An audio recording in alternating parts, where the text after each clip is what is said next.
네, 이번 주 정치권 주요 이슈의 맥을 짚어보는 정치뷰 시간입니다. 정치부 한송원 기자 나왔습니다. 어서 오세요. 한 기자, 이번 주 일정부터 볼까요?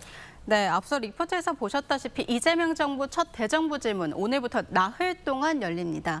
첫날인 오늘은 정치 분야인데 이제 검찰 개혁안을 포함한 정부 조직법, 그리고 더 센 특검법, 그리고 내란 재판부가 쟁점이 될 것으로 보입니다. 내일은 외교 통일 안보 분야인데요. 지금 논란이 되고 있는 한국인 집단 구금 사태와 한미 관세 협상이 도마 위에 오를 것으로 보이고요. 그리고 모레인 수요일은 경제 분야인데 노란봉투법과 상법 개정안을 두고 여야가 격돌 예상됩니다. 그리고 18일엔 교육, 사회, 문화 분야인데요. 장관이 10명 정도 출석을 합니다. 국무총리는 나흘 내내 빠짐없이 출석할 거라 야당은 분야 상관없이 대여 공세에 집중하겠다는 방침이고 야당이 반대했는데도 임명된 장관들 직접 겨냥할 것으로 보입니다. 자, 그러니까 김민석 총리가 이번 주 거의 내내 국회를 와야 되는 상황인 건데 여권 내 갈등이 있었잖아요. 이 부분을 좀 봉합하고 나올 필요가 있었을 것 같아요. 네, 김민석 총리가 어제 오전에 긴급히 정청래 대표와 김병기 원내대표 만찬 회동 자리 주재한 겁니다. 두 사람은 여권 초톡 갈등 이후에 사흘 만에 처음으로 식사 자리를 가진 건데요. 보통 고위 당정대 회동이다 이렇게 하면 정부 현안을 논의하는 성격이 강한데 어제는 갈등 봉합, 그러니까 화합이나 단합 차원이다 이렇게 설명을 했습니다. 갈등 당일에도 사실 조승래 사무총장 등이 두 사람을 포함한 지도부 만찬 시도했지만 무산됐었습니다. 네, 지금 저희가 화면으로 본 것처럼 악수하면서 웃기는 했습니다. 네. 갈등이 잘 풀린 걸로 볼 수가 있는 겁니까? 지금 말씀하셨다시피 공개된 모습에서는 두 사람 환하게 악수하며 웃는 모습도 공개되기도 했고 부부싸움 안 하냐 이렇게 농담이 오가기도 했습니다. 만찬은 2시간 동안 진행이 됐는데요. 한 참석자 이렇게 말했습니다. 그동안 이견이 있었던 당사자들이 있었고 허심탄회하게 이야기를 했다. 다 풀렸다 이렇게 설명을 했습니다.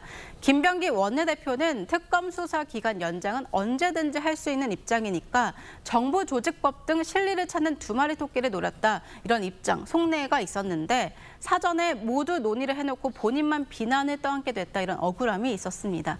어쨌든 어제 당은 공식적으로 당정대는 항상 긴밀하게 소통하고 화합하면서 이재명 정부의 성공을 위해 노력하겠다. 이렇게 공식적으로 발표했습니다. 알겠습니다. 대정부 질문 좀 더 자세히 살펴볼게요. 오늘 쟁점, 검찰 개혁안, 내란 재판부 이게 야당의 주요 공격 포인트가 될 것 같아요. 네, 야당은 내란 재판부 설치는 이 북한이나 중국에서나 가능할 법한 일이라면서 사법부 말살 시도다 이런 입장입니다. 사법부의 독립을 규정하고 있고 인사권을 대법원장에게 부여하고 있는 헌법의 취지에 정면으로 배치되는 것입니다. 이것은 북한이나 중국에서나 가능한 일입니다.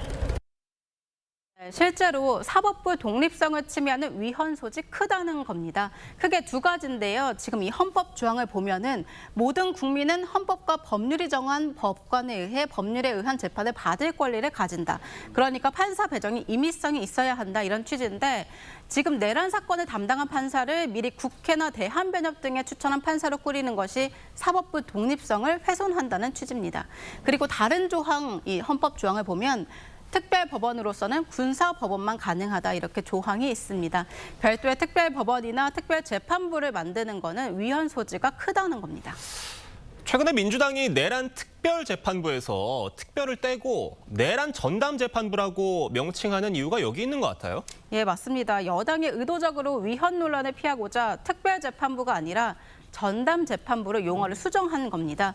어제 한정혜 정책위의장 직접 기자간담회를 열고 별도 법원을 만들자는 것도 아니고 부서를 만드는 건데 무슨 문제인지 모르겠다 이렇게 말했습니다. 법원에 사무 분담 차원에서 전담 재판부를 두는 방식일 뿐이다 이렇게 강조한 겁니다. 자, 그래서 이 내란 전담 재판부는 도대체 언제 만들어진다는 겁니까? 이재명 대통령이 직접 취임 100일 회견에서 위헌이 아니다 이렇게 선을 그은 뒤로는 좀 급물살을 타는 분위기인데요. 민주당 이미 내란특별법으로 발의된 법안을 중점으로 수정안을 낸 후에 당론 채택해서 빠르게 추진할 가능성이 있습니다. 위헌 얘기하던데 그게 뭐 위헌이에요? 사법부는 입법부가 설정한 구조 속에서 헌법과 양심에 따라서 판단하는 거예요.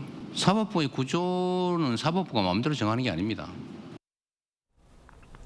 다만 입법 전에 사법부가 선제적으로 조치를 먼저 해주면 좋겠다 이렇게 주문했는데 추미애 법사위원장은 어제 조희대 대법원장에게 책임을 물어 사퇴까지 촉구했습니다.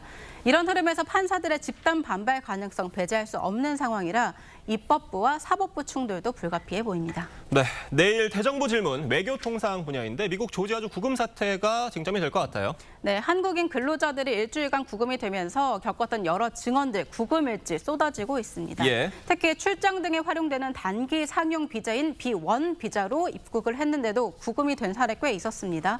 곰팡이 핀 침대, 악취나는 물, 그리고 죄수복 착용을 하고 72인실에서 가림막 없는 변기를 사용하고 또 북한 사람 취급하며 인종차별과 모욕성 발언을 당했다. 이런 증언들도 있어서 공세가 쏟아질 것으로 보입니다. 네, 여야 격돌이 예상되는 대정부 질문 앞으로 나흘간 잘 지켜보도록 하겠습니다. 한 기자 잘 들었습니다.